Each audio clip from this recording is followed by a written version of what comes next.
Timu ya ufuatiliaji na ukaguzi wa miradi ya maendeleo yani M&E katika halmashauri ya wilaya Nsimbo mkoani Katavi imeendelea kufanya ziara ya ukaguzi wa miradi mbalimbali ya maendeleo inayoendelea kutekelezwa katika halmashauri hiyo. Miradi iliyotembelewa na kukaguliwa ni pamoja na ukarabati wa soko la Songa Mbele iliyopo katika kata ya Kapalala, ambapo kiasi cha shilingi milioni 20 zilipelekwa kwa ajili ya ukarabati na ujenzi wa vizimba katika soko hilo, ambapo hadi sasa ujenzi uko katika hatua ya umaliziaji. Mradi mwingine ni mradi wa ukarabati wa zahanati ya Kajeje, ambapo kiasi cha shilingi milioni 20 zilipelekwa huko kukamilisha mradi huo, ambapo hadi sasa mradi huo uko katika hatua ya umaliziaji. Aidha, mkandarasi anayetekeleza mradi huo amepewa muda wa wiki moja kuhakikisha kazi zilizobaki, ikiwa ni pamoja na kupiga msasa na kupaka rangi, zimekamilika ndani ya wiki moja. Aidha, katika mradi wa ukarabati wa vyoo katika soko la Kanoge, timu hiyo imefanya ukaguzi wa matundu 12 ya vyoo katika soko la Kanoge, ambapo ukarabati wa vyoo hivyo unatarajia kufanyika kwa haraka na mradi huo unatarajia kukamilika kabla ya tarehe 31 Disemba 2025.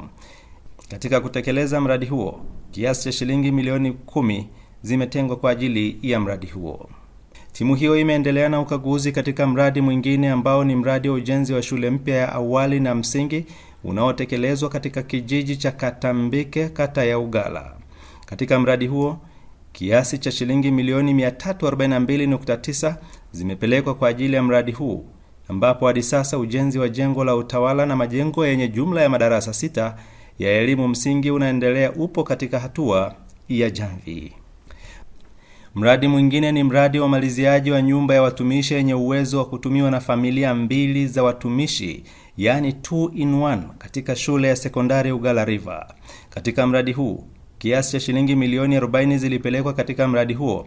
ambapo hadi sasa mradi huo uko katika hatua za mwisho kukamilika, ambapo mkandarasi amepewa wiki moja kukamilisha kazi ya upigaji rangi na kuweka marumaru ili mradi huu uanze kutumika. Aidha, timu hiyo ilifika katika mradi mwingine wa stendi ya mabasi katika kata ya Ugala, ambapo timu imetembelea na kukagua eneo la mradi wa ujenzi wa stendi ya mabasi katika kata hiyo ya Ugala, ambapo ukaguzi umefanyika katika hatua ya awali, hasa mipaka ya eneo lililotengwa kwa ajili ya mradi huo. Mradi mwingine ni mradi wa maliziaji wa majengo katika kituo cha afya Ugala,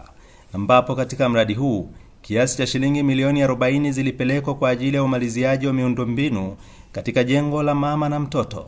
maabara na jengo la wagonjwa wa nje. Hadi sasa jengo la mama na mtoto pamoja na jengo la upasuaji na wodi ya wanawake limekamilika. Katika miradi yote iliyotembelewa na timu hiyo, wajumbe walioongozwa na Bwana Julius Moshi aliyemwakilisha mkurugenzi mtendaji wa halmashauri ya wilaya Nsimbo Bi Christina Bunini waliwasihi wakandarasi kuongeza kasi ili kukamilisha miradi hiyo kwa haraka na kwa viwango vinavyotakiwa, na hatimaye miradi hiyo ianze kutumika na kuwasaidia wananchi.